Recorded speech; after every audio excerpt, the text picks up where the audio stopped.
não. É fato que o número de separações e divórcios, né, aumentou muito durante essa pandemia. E para que a gente possa entender, ou pelo menos tentar entender um pouquinho essa situação, converso agora com a psicóloga Marília Nascimento.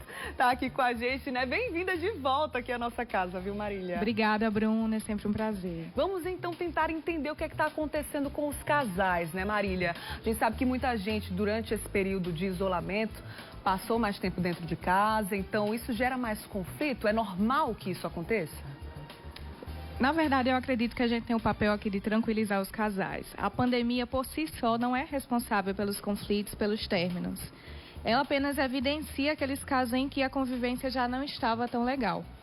Então, é fato que a gente está saindo menos, que os nossos hábitos sociais estão reduzidos, que muitas vezes o home office tem atrapalhado, mas assim, a gente não pode atribuir isso ao fato das pessoas estarem se separando. Sim. Apenas fez com que isso se tornasse mais evidente, com que aquela rotina que antes era agitada camuflava os problemas, os conflitos entre os casais, agora não existisse mais. Então, tudo ficou mais intenso. É por conta disso que as separações estão acontecendo tanto, mas não necessariamente por conta da pandemia e do isolamento. Entendi. A gente foi atrás de dados, né, para entender um pouco mais como é que está a situação no geral, aqui no Brasil principalmente, e a gente viu que 70% dos pedidos de divórcios estão sendo feitos e iniciados por mulheres. Que significado isso pode trazer até para essa construção, talvez, de uma nova sociedade, né, Marília?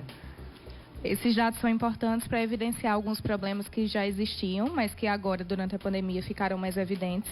Como a questão da violência doméstica, dos relacionamentos abusivos.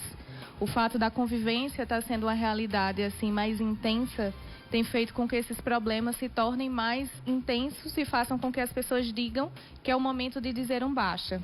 Então, as mulheres têm visto bastante na internet, têm procurado saber, têm se informado acerca do que é importante, do que é necessário entender para a gente saber o momento certo de pôr fim a uma relação.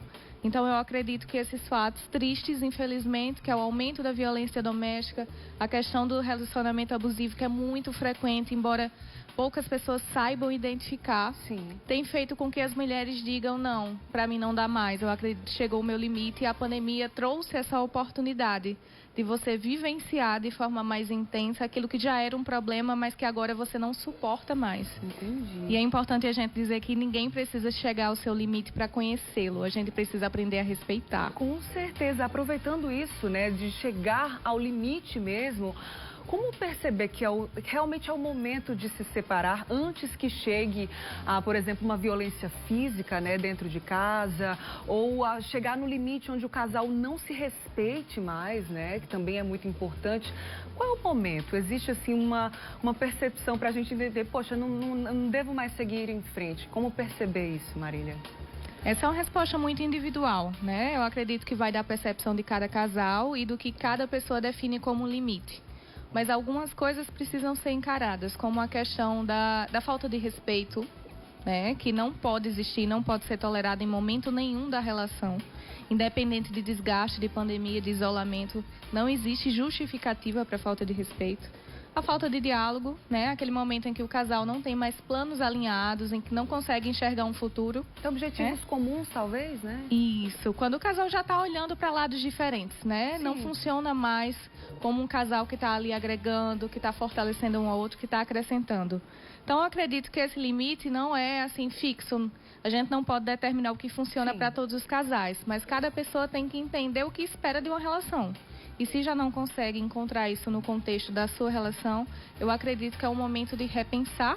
E quando você repensar, se perceber que já não dá mais, não postergar, não esperar muito para dizer baixa. Durante o nosso papo aqui no Deixa Eu Contar, Celino falou sobre as artistas, né? Esses casais que pararam de se seguir nas redes sociais.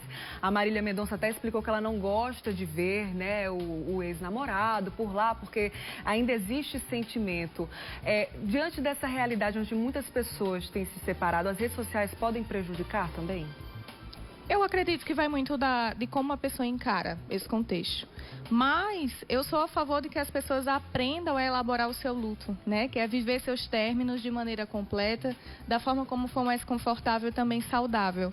Se você não se sente à vontade de ver a rede social, de ver aquela pessoa, né, encaminhando a vida, então você deixa de seguir. Mas sempre de maneira muito respeitosa e sabendo que você precisa fazer um trabalho de crescimento pessoal para aprender a fechar os seus ciclos, para só então estar pronto ou pronta para o próximo. É preciso que a gente faça esse detox emocional, para que nas próximas relações ninguém pague a conta de um relacionamento passado. Perfeito, né? E aí você falou logo no comecinho do nosso papo aqui que a missão é tranquilizar os casais, né? Se alguém está acompanhando aqui a nossa entrevista, viu que o relacionamento entrou num momento conturbado diante dessa pandemia, até naquela famosa crise, né?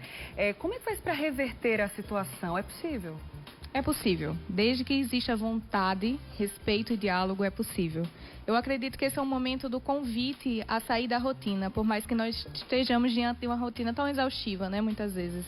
Então é um momento de inovar, é um momento de conversar sobre possibilidades, de encontrar novas maneiras, de você se reapaixonar pelo outro, de trazer de volta o encanto e a partir disso cada casal vai encontrar suas maneiras. Mas é importante dizer que não existe nada perdido quando há respeito, vontade, né, e amor. Então, os casais podem ter esperança, se estão passando por um conflito agora, repensem se não há maneiras, se não há possibilidades, e aí pensem juntos para que essa seja uma fase de aprendizado e não de términos, necessariamente, se o casal ainda se ama, se gosta e ainda sabe conversar. Muito bem, adorei, sempre aprendo muito com Marília, obrigada, viu? Seja sempre bem-vinda aqui e volte mais vezes. Obrigada, Bruna. É sempre um prazer. Estou sempre aqui. Um cheiro para você. Obrigada. Eu sempre digo, amar é decisão, né? Se você decide pelo outro e você sabe que é o momento de seguir em frente, sim, diante desses aprendizados todos, que seja, né? Vamos embora continuar? Hora de